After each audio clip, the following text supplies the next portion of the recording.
بسم اللہ الرحمن الرحیم۔ السلام علیکم۔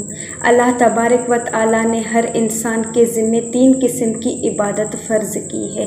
ایک جانی عبادت، دوسری بدنی عبادت، تیسری مالی عبادت۔ زکوٰۃ مالی عبادت کا نام ہے۔ حدیث شریف اسلام کے 5 بنیادی ارکان بتلائے گئے ہیں، جس میں ایک اہم رکن زکوٰۃ ہے۔ حضور اکرم صلی اللہ علیہ وآلہ وسلم نے فرمایا کہ اسلام کی بنیادی 5 چیزوں پر ہے، جن میں اللہ تبارک و تعالیٰ کی توحید کی گواہی۔ حضور اکرم صلی اللہ علیہ وآلہ وسلم کی ذات بابرکت کے متعلق اس بات کی گواہی ہے کہ وہ اللہ تبارک و تعالیٰ کے سچے رسول ہیں۔